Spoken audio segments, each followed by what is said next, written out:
This month, our external speaker is Professor Saran from the Portsmouth University. The professor's research interest in physical metallurgy and processing. Before he worked at the Swansea University, Cambridge University, Manchester, and also in South Korea. And today's talk is specifically going to talk about the abnormal grain growth in electrical steel, theory and argument, and he will present his latest research. Thank you, Professor Sang, and it's over to you.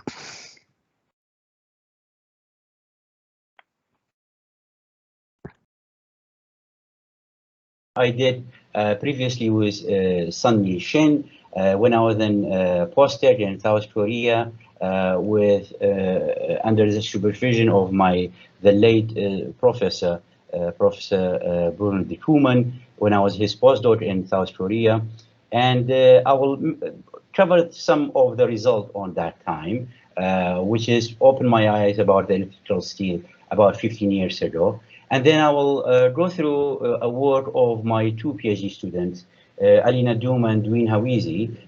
They were my very good PhD student. They both work on electrical steel. So I'm presenting most of the work here based on their PhD thesis where they finished last year.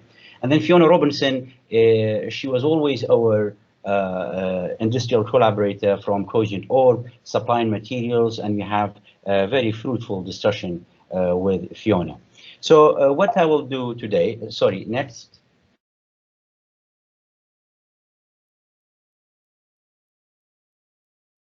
So just going through the history of electrical steel. Electrical steel relatively is a new alloy. It's not like other alloy we've been using it for many centuries. In fact, the first silicon iron electrical steel was produced in 1905. So at the time they just put a little bit silicon, and they were originally designed to replace iron wrought alloy in transformer. And they noticed have got much better magnetic property if we put a little bit of silicon. But it wasn't till 1930 was first grain-oriented steel was discovered. And later on, in 1934, when Norman Gauss was patented, and I'm showing here the United States patent number here, when it's very nice when you look at that patent, it's actually not much difference from the way they we write the mechanical processing and so on. So what Norman Gauss in 1934 patented, and he said, if you have a good combination of a chemical composition and along with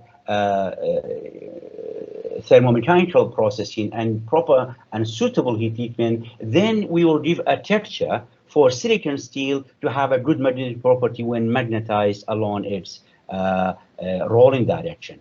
And after 6 years, or 5 years, in 1939 and 40, then the first commercial Gauss grain-oriented electrical steel was produced, and since then it has been widely used in transformer. Now, when it's come, sorry, next. So why silicon and aluminum? Just probably is boring for you guys who are familiar with electrical steel, but is a good revision for the guy who are not familiar with electrical steel. So why you put aluminum and silicon in electrical steel? Because both of them are increasing the resistivity to reduce the induced current. These two alloying elements are both alpha stabilizer, and they are occupying a substitutional site in the iron alpha unit cell. So they are kicking off one of the iron atom and sitting down in the lattice. So they making solid solution. So they are not making any ordered phase, but they are making disordered solid solution with iron, and they can occupy any of the iron atom within the lattice cells. And that addition of silicon, because it has got a smaller atom size, it will cause the lattice a little bit of contraction. So the lattice parameter will decrease with increasing silicon content. And that's I'm showing the late Professor de Koeman's equation, where we were using it at the time, how the lattice parameter decrease with increasing silicon content. And the reason is why you add in silicon, because if we substitute iron atom with silicon, iron atom is carry 2.2 Bohr magnitudes of magnetic moment. Silicon, aluminum, they don't carry any. So what's happening, you are reducing the polarization for magnetization of the alloy, and hence you are increasing the resistivity and you are of the alloy to reduce the eddy current in the metal, and that's what prevent the movement or the Bloch wall during magnetization process. Now I'm just showing here, I don't have a pointer on my side. So if you look at the graph here, you will see how by adding silicon content from non-oriented free silicon steel, then your how the resistivity is increased when you add in more silicon. So this is again one of the equations we use for how much resistivity will increase. So if you use this equation, you'll find out is actually by adding only 3% of silicon, you're increasing the resistivity of the silicon steel fourfold of that of pure iron, and that's important to know. So next. So if that is possible to put more silicon, why you don't put a lot of silicon and aluminum? And the reason is very, very simple, because silicon and aluminum, if you put it in steel, they made the materials brittle, and that caused a lot of trouble and difficulty during iron processing, during the hot rolling and cold rolling, because they are so brittle, they make the alloy so brittle and it will crack during the thermomechanical processing. That's why we restrict the silicon to be around 3.2, 3.3, not more than that. Otherwise, we cannot process it because it will be very hard. And in addition to that problem, aluminum has got very high affinity to oxygen and causing extra problem during steel making and continuous annealing. That's why we always keep the aluminum below 0.5. Now, the advantage of aluminum and silicon, they are both ferrite stabilizers. So if you look at the phase diagram of iron and silicon, you will see if you add anything above 2.4 silicon, I'm avoiding that austenite at that part. So if I draw a straight line, anything above that, I'm avoiding the austenite formation, even if I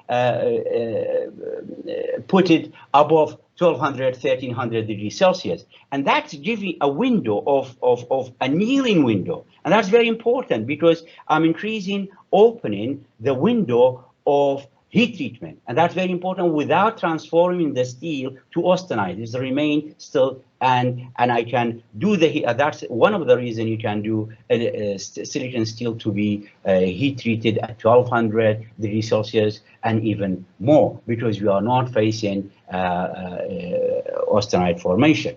So if you look at the, whenever they give you a chemical composition of silicon steel, it is always different from every single stage is come from the thermomechanical processing and annealing. For example, if I look at the as hot rolled electrical steel chemical composition and compare it to the final product, you will see huge reduction of carbon. And in fact, the carbon should be not minimum, should be absent, but we can't do that practically. That's why still there are some traces there.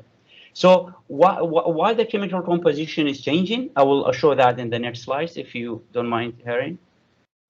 So here we have how the processing is happening for electrical steel, starting from conventional steel making and casting, and then you go to slab reheating at 1400, and some company then you go for hot rolling. However, if you click one click, however, this is changed in most of the companies these days, because after the continuous casting, if you let it to cool it down, the steel will crack. And that's why we want to keep it hot and straight away directly connected to the hot rolling mills. And through that, we are reducing the energy because when you cool it down, you need energy to heat it up for the hot rolling. But by the direct connection between continuous casting and hot rolling, you will save energy by this. And also, if you leave the high silicon steel anything above 3 to cool down freely after continuous casting, then it will crack. And to avoid that, most of the company nowadays, including Trojan Orb and Tata Steel in Holland, they directly connect in the continuous casting to hot rolling. So in hot rolling, you're reducing the continuous cast plate to a thickness of 2.3 millimeter, but still the chemical composition is changed. Click, please. So if you look at the, I took all actually most of this, all in this slide, images from Trojan Orb before it's closed down 2 years ago. So if you look at the materials when it's come out from the hot rolling, is shattered and knackered, is so tired, the material, because it's been hot rolled, deformed at very high temperature. That's why you need to go for annealing of hot rolling and slide trimming and descaling. And nowadays they use the shot blasting rather than chemical descaling for environmental reason to annealing at 1100. So click. Then after that, is ready for hot rolling, for cold rolling. Click.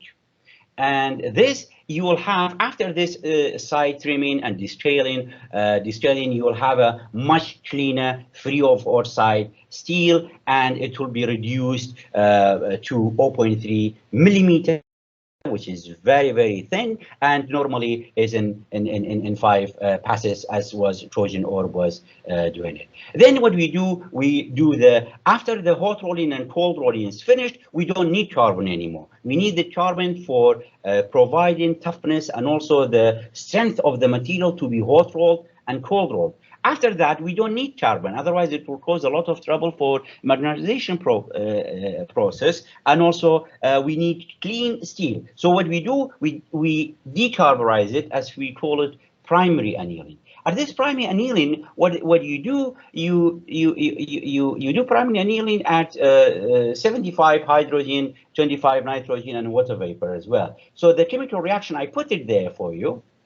Let me just remove the that it doesn't matter, it doesn't remove on my side. So what you do, you have got some chemical reaction between the carbon and hydrogen, as the one I put it there, but also there is another chemical reaction with the carbon and water vapor, and then the carbon will be taken out. However, in the same time, you nitride in the steel by adding more nitrogen. And why we need that? Because we need to make aluminum nitride precipitate, then it will restrain the grain growth at that time. Then after that, because we don't want abnormal grain growth to happen in the primary annealing.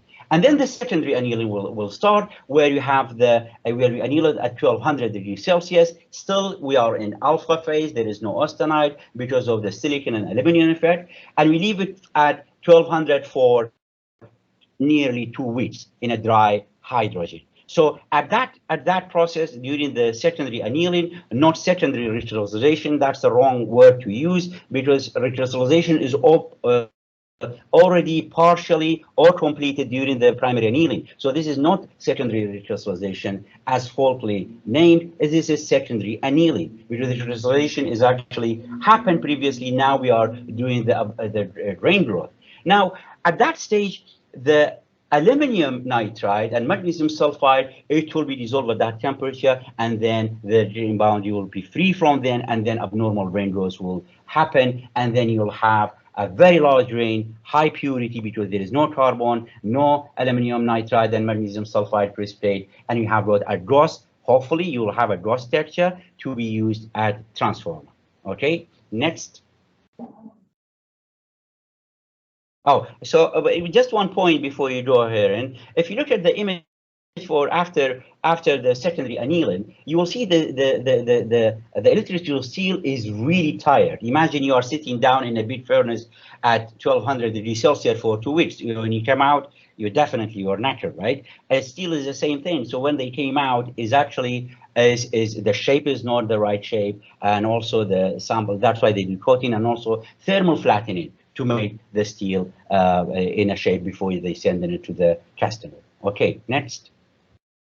So now microstructure revolution, this is the work we did it with Sunmi and Professor, the late Professor de Koeman. As we see, the microstructure evolution through the hot rolling and cold rolling is a bit complex, and mainly the surface microstructure is completely, not completely, but very different from the microstructure from the cross section, and that's because of the huge strain and temperature gradient across the cross section, which made, especially at hot rolling condition, you will have a dynamic recrystallization, and some of the grain at the edge or close to the roller, they will recrystallize faster than the one in the middle. So microstructure is very complex, and we have to look at both surface and cross-section when we look at the electrical steel thermomechanical processing. As we go for cold rolling, we will develop alpha fiber and gamma fiber,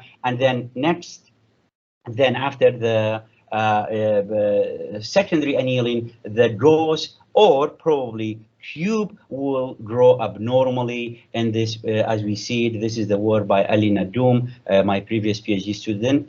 And then it will occupy. And if you click next, you will see the entire sheet is just contained of one or two or a few grain, which produce, if you click next, the microstructure or even of the surface contain a very, very large grain of gross grain. That's what we wanted. That's what exactly we wanted. So now if you talk about the tertiary evolution, with the core of our understanding in electrical steel abnormal grain growth is just showing we have to consider the tertiary evolution during the electrical steel processing and annealing.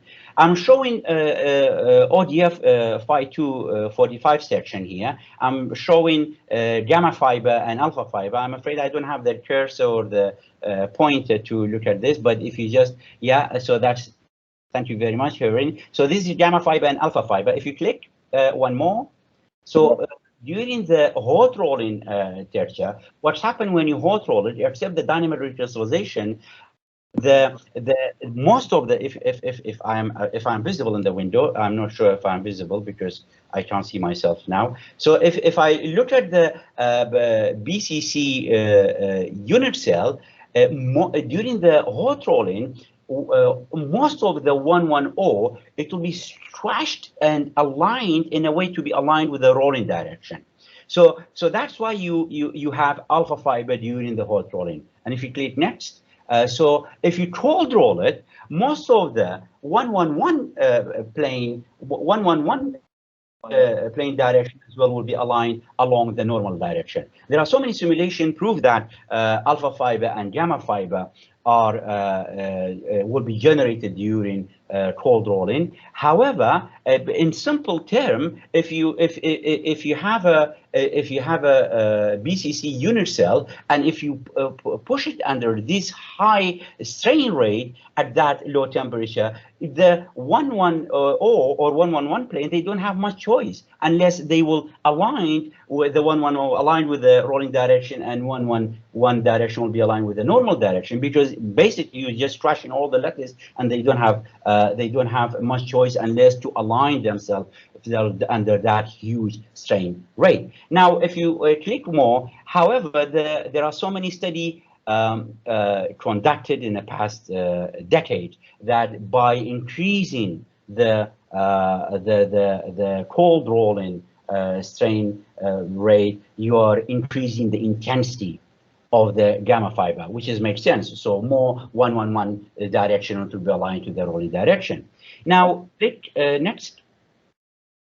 And if we look at that, this is important to understand the texture evolution during the processing. And the reason is because the texture, especially for the guy who believe in nucleation theory, as I'll talk about it later, these texture, they are not coming from nowhere. They actually inherited from the deformation texture and so on. So most of the guys who believe in the nucleation texture theory, as I'll talk about it in a bit, they believe, sorry, yeah, they believe anything, am I fine? Yeah, we can hear you. Perfect. Perfect. Thank you. I thought somebody asking a question or something. So, these are a point where I indicated that's is believed to be the nucleation texture from the gamma fiber, and then with further annealing, it will be reoriented or rotated toward the gauze or to the rotated tube or tube in the final annealing. So these texture is very interconnected from the deformation texture to the transformation to the annealing texture. That's why we have to understand the texture evolution during the thermal processing. Next.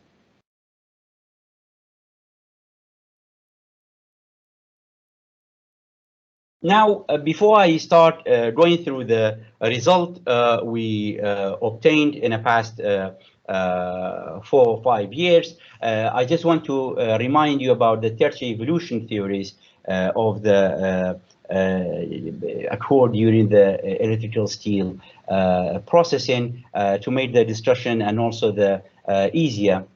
So the first theory we depend on, and most of the scientists depend on, and even in industry, is oriented nucleation theory. So these guys, they believe when you cold roll the material, there was huge amount of shear transfer, and transition and deformation band will be occurred, and the gauze with others, or a specific orientation will originate and nucleate more rapidly than other orientation, including gauze.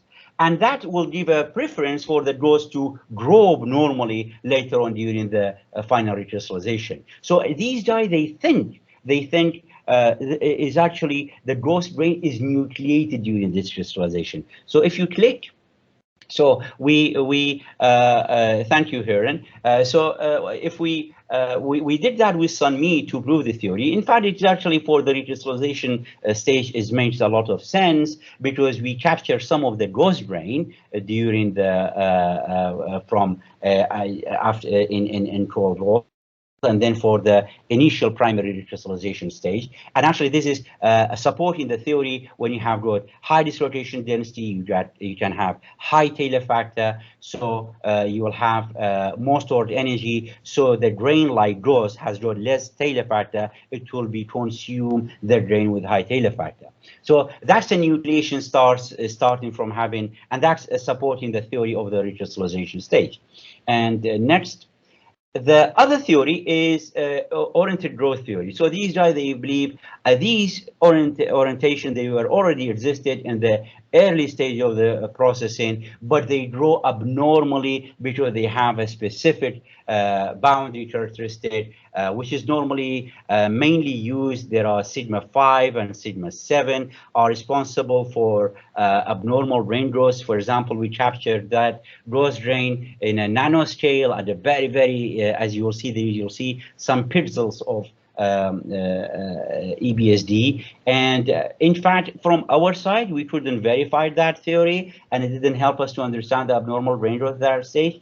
There are other people, they think, okay, ignore the CSL boundary, but the boundary like between high and boundary between 20 to 45, they are related to the abnormal grain, and they assume gauze grain are surrounded by high angle grain boundary between 20 to 45, where they have got higher mobility than other one. That's why they grow. So we try to thank you, Hiran.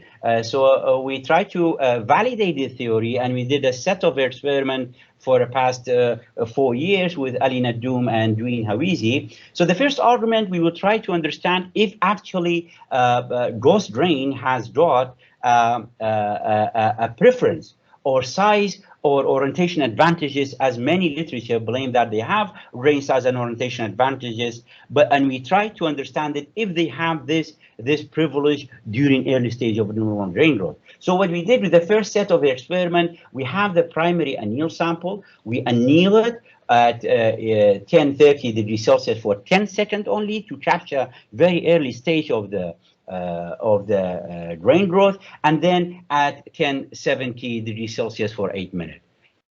Now, what we did, we looked at the 7x7 EBSD mapping, and this is captured like 50,000 grain. And what we did, this temperature is selected below the secondary annealing temperature to capture early stage of abnormal grain growth or abnormal. So what we found out, if we look at the chart, the first chart of the, I'm showing the volume fraction of each of the texture component.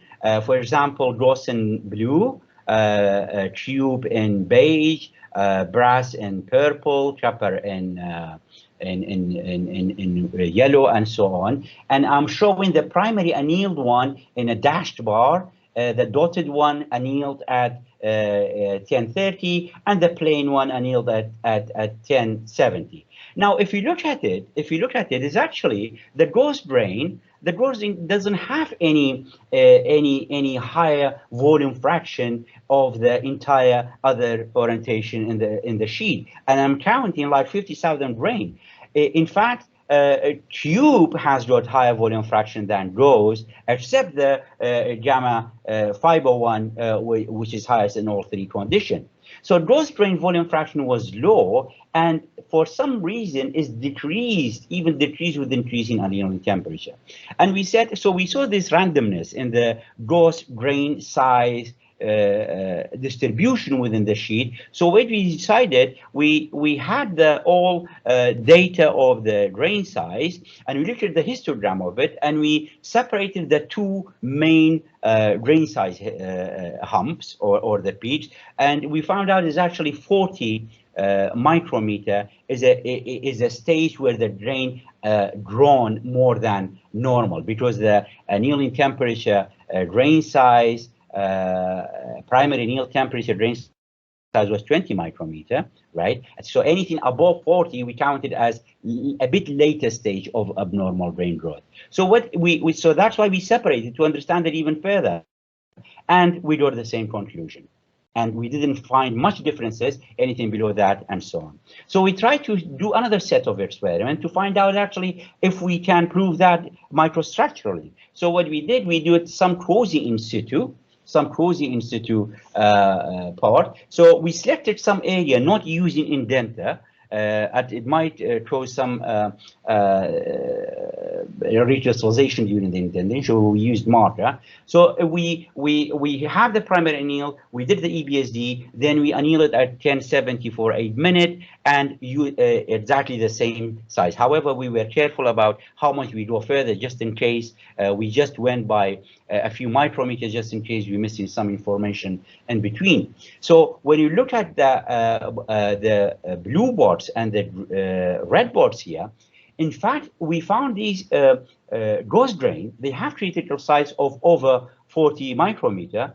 And when you look at it after annealing, they disappeared. And then that was above our, it was out of our expectation. We didn't, okay, so the grain advantage, it doesn't mean much in that early stage of grain growth. And then we found out, for example, in point A, we found some ghosts identified by, of course, MATLAB, and then they were still the same, or some of them, as in point B, they appeared without any small grain growth. Probably we couldn't capture that very small tight grain size by EBSD.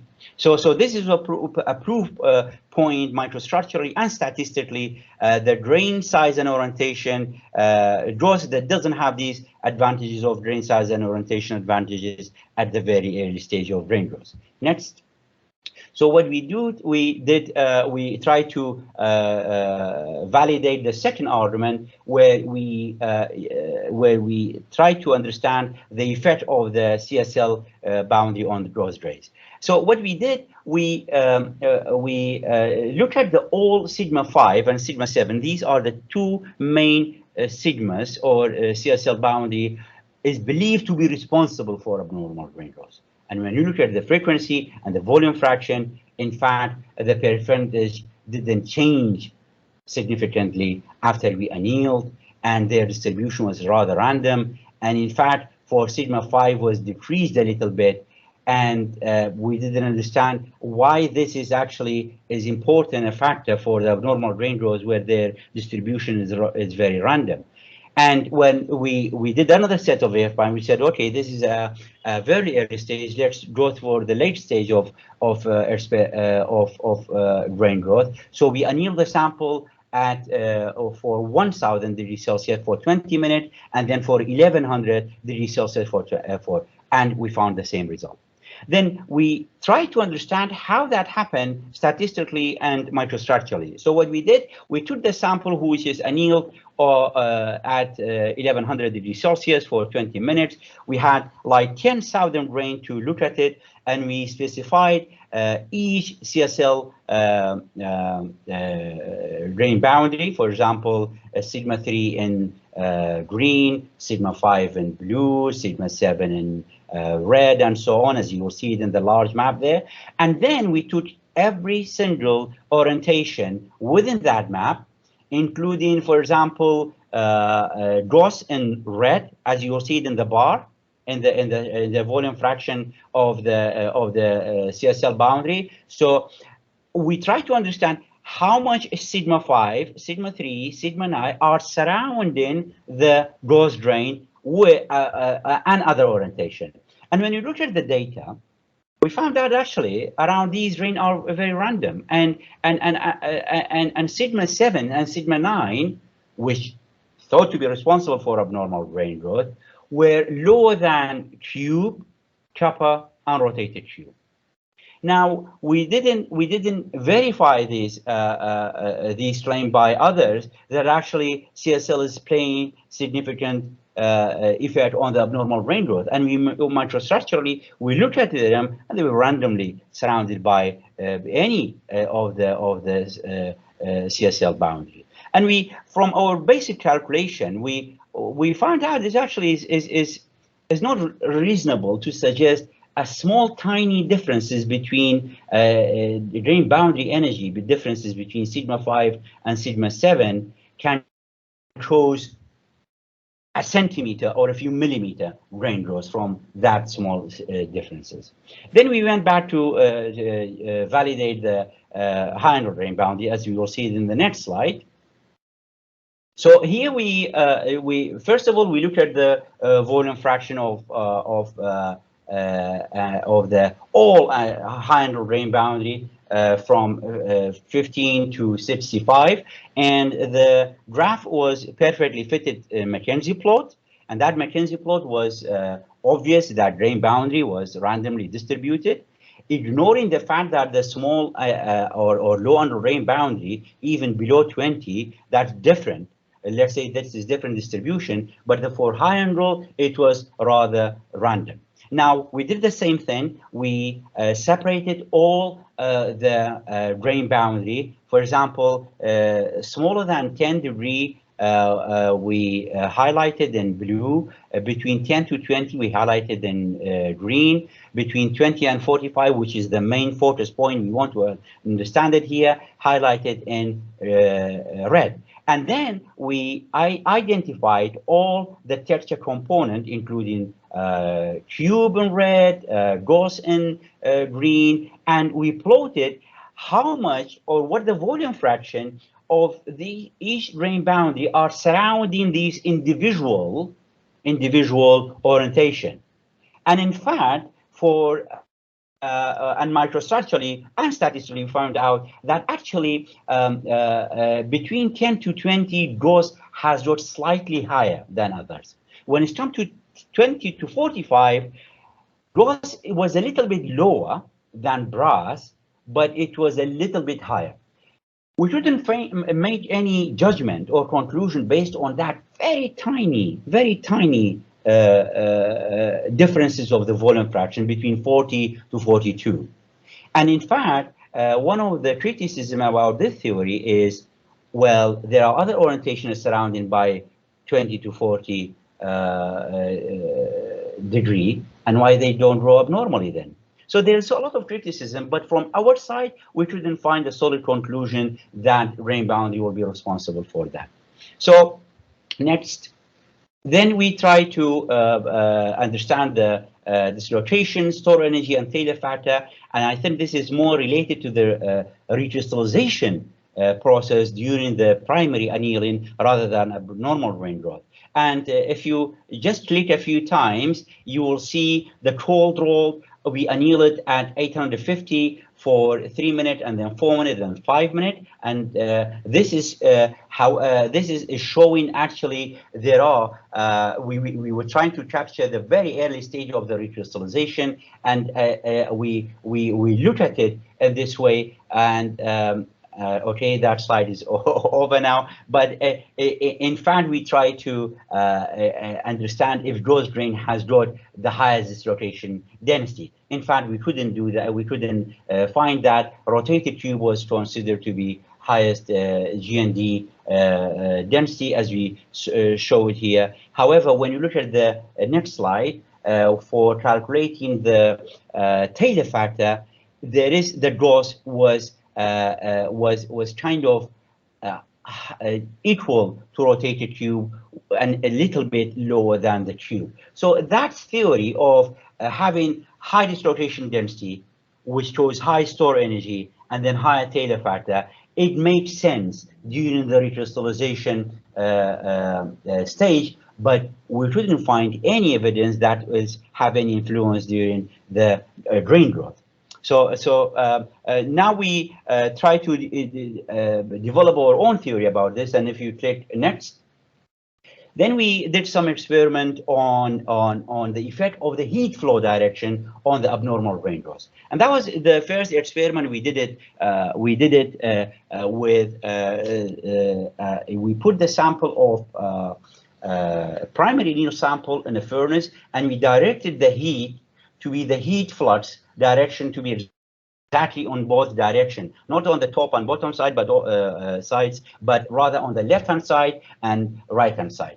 And when we did the analysis after we did EBSG after this, we found that actually abnormal grain growth occurred on both sides, right-hand side and left-hand side, when exposed to the heat flow from both sides. So abnormal grain growth direction was parallel to the heat flow direction. And that was surprising for us, because normally heat is second rank tensor and it's not directional. So what we did, if you click one more, so we did, we got some of the thermal insulator of vermiculite treated silica cloth with fiber fracts. We got it from Fiona Robinson and Trojan Orb at the time. So we covered one side. We covered the right-hand side to be the heat flux will not go to that direction, but the sample was only exposed to the heat flux on the left-hand side, and the evidence was clear. The right-hand side, which was insulated, it was just normal grain growth, and the one was parallel to the heat flux direction was abnormally grain growth. And if you click one more to prove that point again, we did the directional heating and the targeted angle. So we rotated the sample at 45 angle, and we saw how the grain growth is actually going through the 45 angles. And we did a lot of slip trace analysis, as I will show you later, that this heat flux is actually following one of the 6 110 direction. And as you will see on the bottom green one is following 2, and the rest is just following one of the 110 direction. Next. And now one of the things we puzzled and we tried to understand it, there was so many other orientation and there were so many other ghost grain on the edge. Why only 1 or 2 or a few of them grow abnormally? Why not all the ghost grain? And that's what we try to understand, because for that little stage of the nanometer, we have to understand it. For the later stage is understandable, because the thermal conductivity as in proven in aluminium and silicon nanomaterials or in copper, the thermal conductivity is increased with grain size. So later on, at later stage, the gauze grain will get the advantage of its own orientation and grain size, which is the thermal conductivity increase with increasing the grain size. But however, at the very early stage, we think that the gauze grain are actually grow along 110 plane and expanded dramatically when it was parallel to the heat flux direction. Now, if you click one more, next slide, we did next. So we did a lot of slip traces analysis. Previous one. Just to make a point on the previous one. So what we did, now it's clear for us. Next.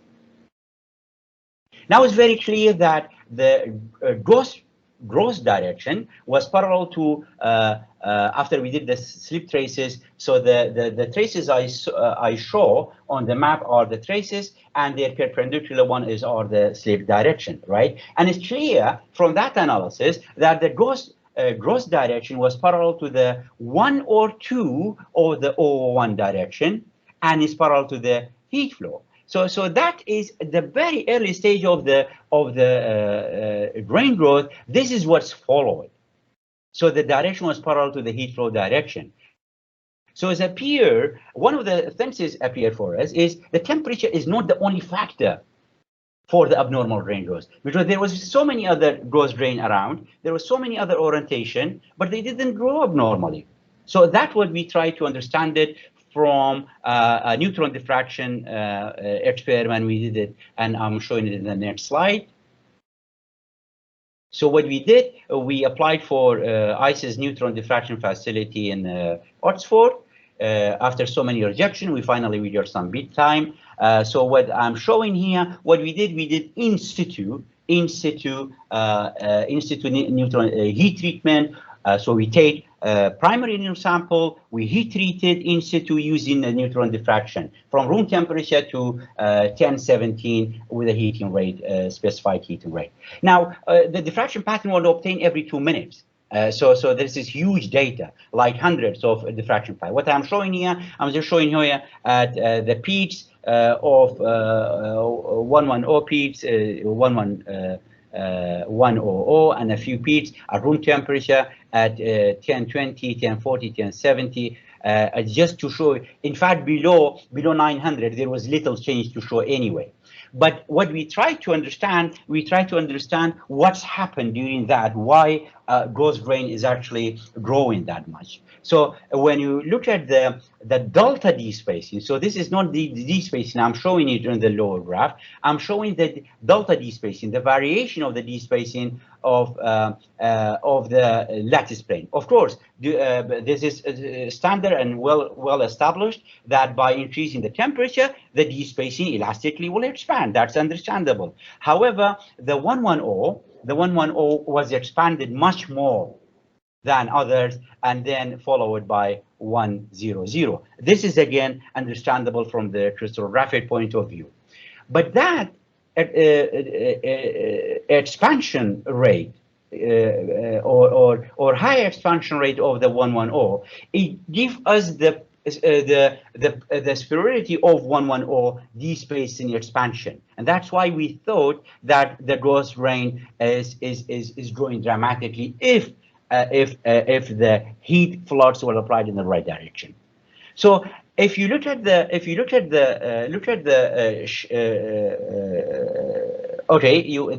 that's okay. You move to that part, because I wanted to talk about the pitch shifting, but I'll talk about it later. Now we try to understand why that happened. So we did 2 sets of experiment there. First experiment we did it at if you look at the ODF on high heating rate, we did it one on high heating rate, one on low heating rate. So the ODF I'm showing it at the first row of the ODF is at 50 degrees Celsius per minute, which is high heating rate. You will see actually the alpha star fiber and gamma fiber from the ODF is going till 1070 till dramatically they disappeared and producing weak tube and weak growth. So we look at the volume fraction of the aluminum nitride peaks, and we analyze it. And when we analyze it from the diffraction peak, we actually we recognize that actually if you using a high heating rate during the annealing time, the aluminum nitride is dissolved very sharply till the point of 1070, it just disappear completely. And that shows not only the growth, but also other orientation to grow abnormally. And that's including rotated tube, and that's including some of the tube, that's why you're getting some growth on rotated tube and tube as well in a very low temperature, tertiary intensity. When you used a slower heating rate, for example, I'm showing the low bottom of the ODF, we see actually the tertiary changing after even 10-20 degrees Celsius. And the gamma prime was dissolved, and the alpha star fiber completely disappeared after 1040. And when you look at the volume fraction of the pre-state, which is restricting the grain growth till then, but when they dissolve, they are allowing the abnormal grains to happen. We saw the if you're using the low heating rate, it was chosen by gradual dissolve of the pre-state. Then I'm starting from 1030 by 1230. So you are allowing the growth grain to get advantage of that a few nanoscale for the expansion to go much faster. Okay, so next. So we try to understand this further. We look at the peak shifting and splitting and boarding. So as I stated in a few first slide in my talk today, BCC is when you add silicon, because silicon has got smaller atom size, it will be distorted. It will be slightly shrink, it will be contracted. And that Lex parameter is proven to decrease with increasing parameter and from the increasing silicon content, sorry. So if you look at the peaks, you will see the 110 peaks are shifting, and then you will see some peak broadening and partial peak splitting. And the peak splitting are indication of kind of phase transformation to a low symmetry. So in fact, the idea is when I'm looking at the silicon steel tube seal, I'm not looking for the highly cubic, high symmetry unit cell. In fact, this is distorted. And that distortion, because of the silicon addition in a distorted alpha 5, provided great crystal rapid advantage to have only one or two of the 110 to expand much more than usual. And the heating, it will help us to reach the drain bound to dissolve the pre-state greatly. And that was the main, from our institute experiment, we got it. Next. Now, as a final slide, I want to just talk about the closing theory, what we understand it from assessing the previous theories and also the arguments. And our closing theory, and of course, we published 2 papers and can be found online from our work with Alina Doom and Duin Hawizi and Fiona. We published it on our channel, is available online. If anybody wanted, I can send it to them.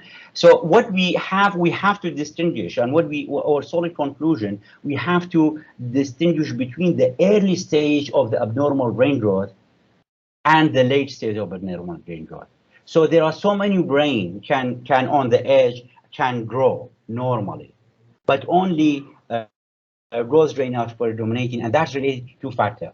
The addition of silicon is distorting that unique high symmetrical unit cell of BCC structure for iron, and that's causing when that one of the 110 direction, one of the O1 is exposed to the direct heat flux, it will go all the way, expanded hugely. And because with increasing the drain size, the thermal expansion or the thermal conductivity increase with increasing drain size. So on that 110 direction, it will reach the drain boundary much faster than other orientation, and it will dissolve the precipitate on the drain boundary before the other drain, and then with the ghost drain will get its own orientation and size advantages through abnormally at the later stage of the abnormal drain growth.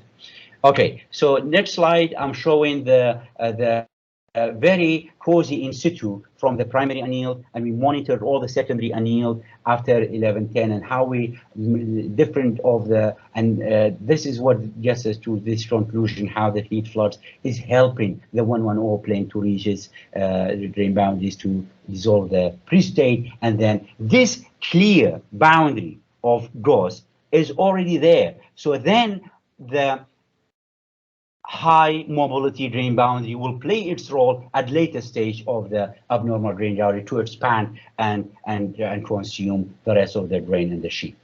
Next slide. I think this is my conclusion. So in my conclusion, I can say from our experiment and about more than 5 years, and except my previous years with in 15 years ago, we come to the conclusion gauze-oriented drain do not have size or orientation or grain boundary characteristic advantages during early stage of abnormal drain growth, but rather that all these advantages will come to life at the late stage of the abnormal drain growth. And that's including the drain size advantages, orientation advantages, and 20 to 45 high mobility under drain boundary. And the dislocation accumulation, store energy, tail effect analysis is actually very, very relevant to the recrystallization stage, but you shouldn't find any correlation with the abnormal drain growth stage. And also it's demonstrated that the gross abnormal drain growth can be theorized as we discussed now, with the distortion of the cubic high symmetry by adding silicon, and also the heat flux direction to promote the gross abnormal drain growth in the unit cell. And from the in-situ trial using neutron diffraction, it was evident that the heating rate has direct influence of the temperature control through retarding and advancing the dislocation of precipitate. And for industrial benefit, we recommended to use low heating rate during secondary annealing to obtain very sharp gross temperature to use for transformer.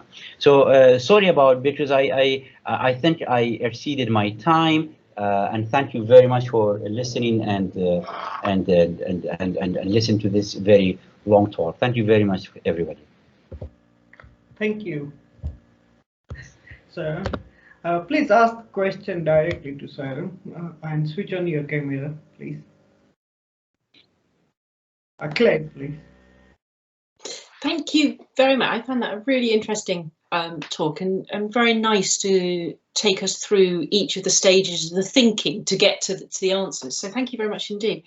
I guess my question may be a bit rhetorical, but from everything that you've said and from the indication of the influence of really the thermal characteristics being the dominant ones, can I therefore assume that any inhomogeneity through thickness or compositionally that might be inherited through the process aren't really that important, provided you do your primary recrystallization and have a range of orientations at the surface?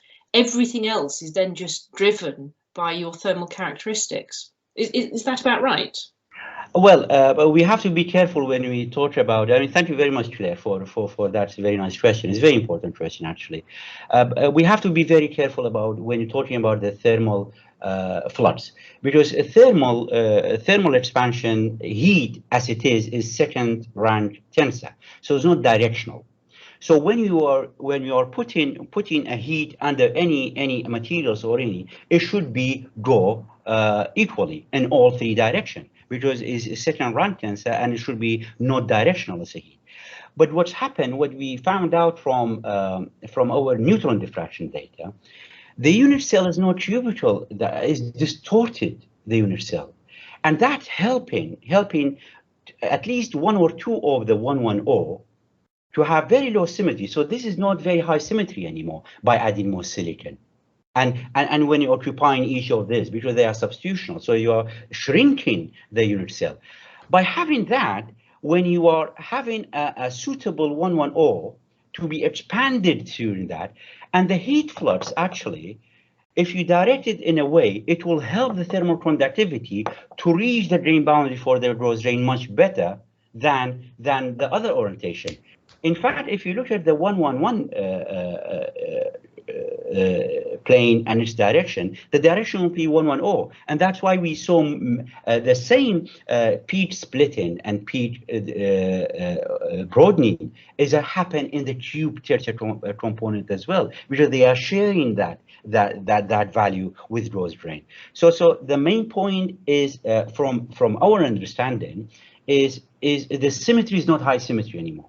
And so many researchers are dealing with the silicon steel as a perfect high symmetrical cube, and this is what we understand. That's why we don't take any other ideas about the crystallography except the tertia. Okay, tertia we understand it for so long. If you scratch it, you will get the specific tertia tone. But what we try to understand, the heat is actually, the heat flux is very, very critical on the direction, because we saw to help that type of the expansion of the specific plane. That's if I could answer your question. Okay. No, thank you very much indeed. Thanks a lot, Claire. Hi, I'm just going to take over from Hiran as he has to leave. So I am just going to take over the questions. Has anyone got any further questions they'd like to ask?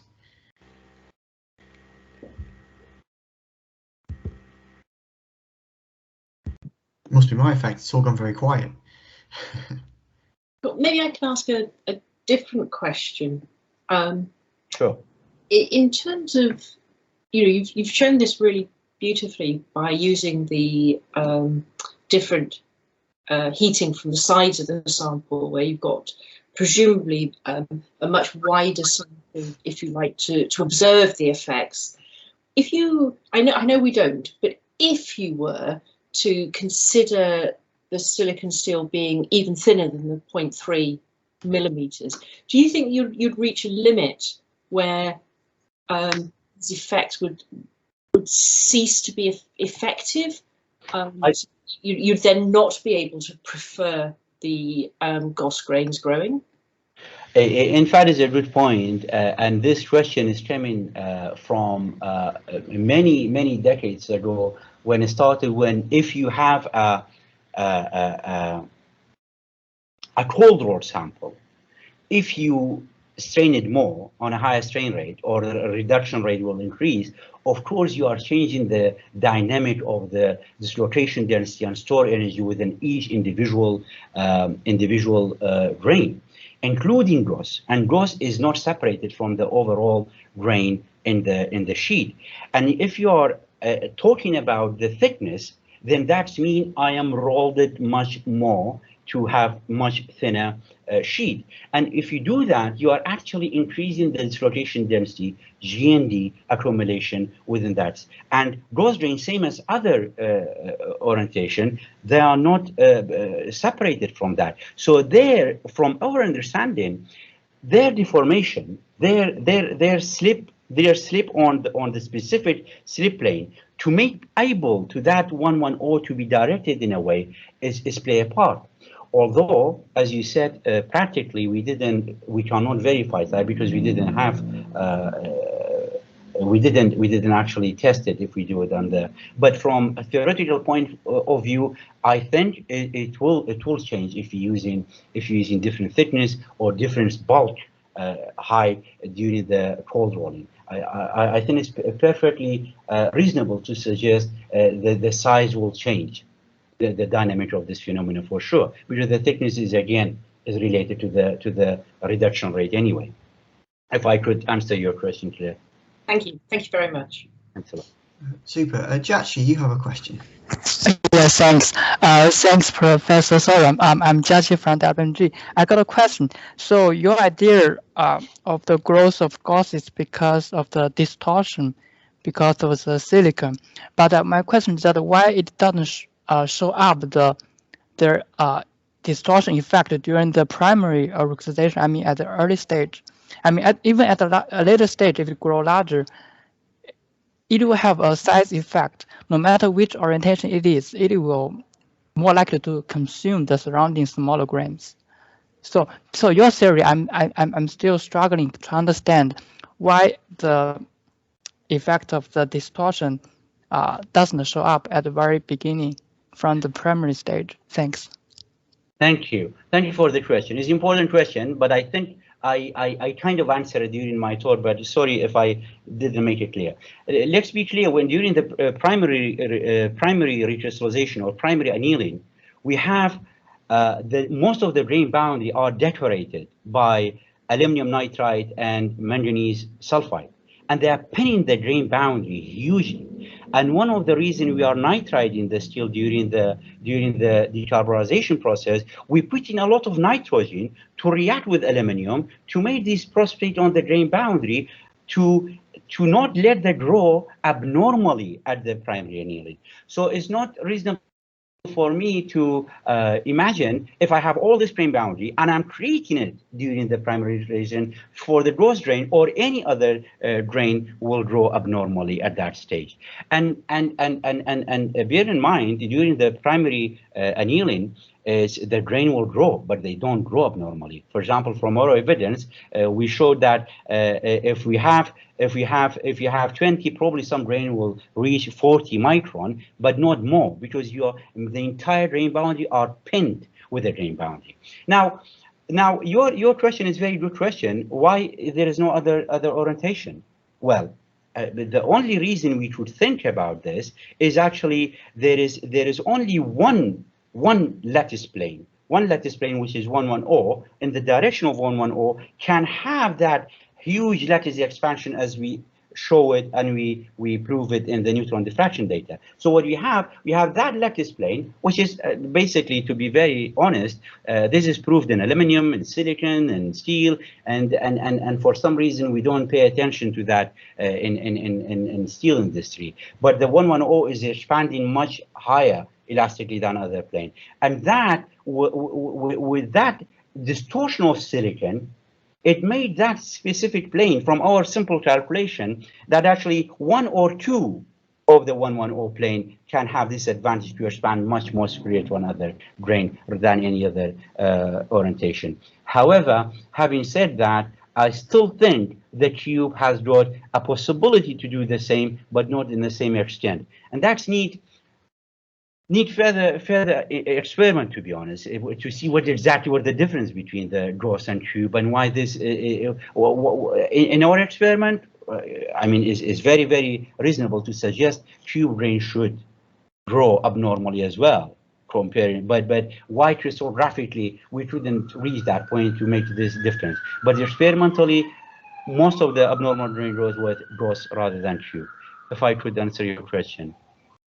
Yes, thank you. Thanks. Thank you very much. Mo, you have a question. Yes, thanks for the presentation. It was very interesting. It was something that I didn't know. My question is, would you think that the silicon content would have an effect on your Gauss volume fraction? Because you mentioned that by adding 3% of silicon, that you would have a lattice distortion. Would you, by adding more silicon, have a impact on this effect?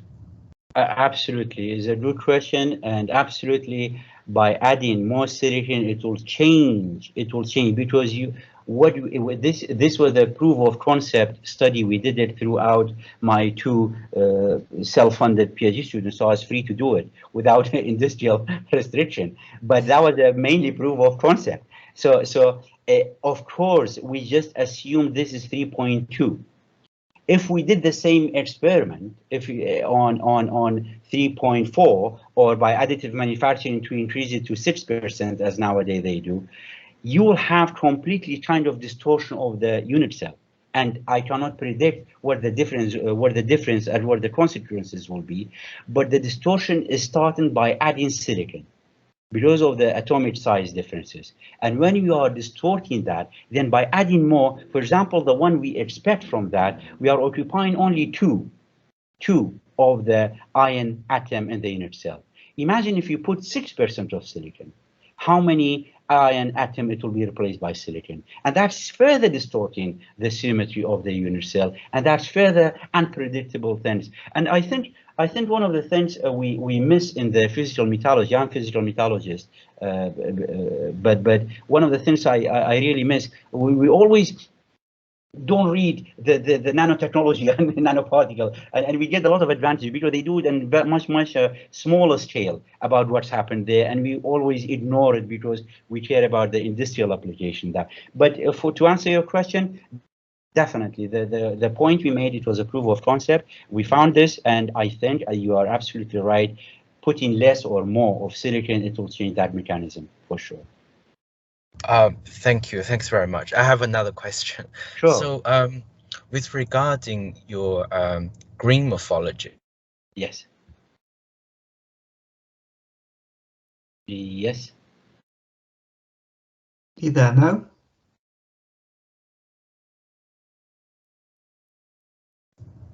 I think. Are you there, Mo? Hello. Hi, you're here. Here again. Sorry. Yeah, sorry. So I was thinking, would your green morphology also have an impact on your volume fraction? Because I remember from one of your EBSD image that you have a very elongated grain, and it seems that a very flat surface would going along the rolling direction seems it would facilitate the Gauss texture formation, or goes against yeah, that's my question. Would it have an effect as well? Is a good question, and I don't know the answer of that, because normally the elongated grain in the hot rolled one, we look at it as a cross section. When you look at the surface, is all equiaxed. You know, there is no difference. But when you look at the cross section, of course, looking at the cross section will be different because you have a huge strain and temperature gradient across the cross section. So that one doesn't reach. So also the anomerizations happen on the surface, is not happening on the core of the sample.